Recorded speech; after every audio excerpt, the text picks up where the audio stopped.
இருங்க இருங்க இருங்க எங்கே மேலே தள்ளுறீங்க? இருங்க நான் சொல்கிறதையும் கொஞ்சம் கேட்டு போவீங்களா? என்னடா பேக் சைடு லொக்கேஷன்லாம் வேறு மாதிரி இருக்குன்னு பார்க்குறீங்களா?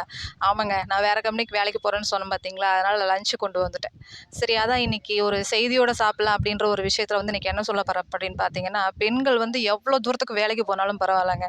ஆனால் வந்து அந்த இடம் வந்து பாதுகாப்பாக இருக்கா அப்படின்றதுல வந்து கண்டிப்பாக பெண்கள் வந்து ரொம்ப ரொம்ப கவனமாக இருக்கணும். கொஞ்சம் அசால்ட்டாக இருந்துன்னு வச்சுக்கோங்களேன், அவ்வளவுதான், சோலி முடிஞ்சது. அதனால் பொதுவாகவே வீட்டில் இருக்கிற பெண்களுக்கே பாதுகாப்பு கிடையாது. அதனால் வந்து நம்ம போகிற இடம் வர்ற இடம் எல்லா இடத்துலையுமே பாதுகாப்பு இருக்குதா அப்படின்றத வந்து நீங்கள் கண்டிப்பாக உறுதிப்படுத்திக்காங்க. அதே மாதிரி அங்கே இருக்கிறவங்க சூழ்நிலை எப்படி இருக்குது அப்படின்றலாம் கரெக்டாக பார்த்துட்டு தான் நீங்கள் வந்து அங்கே ஒர்க்குக்கே போகணும். சரிங்க, சரி வாங்க இன்றைக்கி எங்கள் வீட்டில் லஞ்ச் என்னென்னு பார்ப்போமா?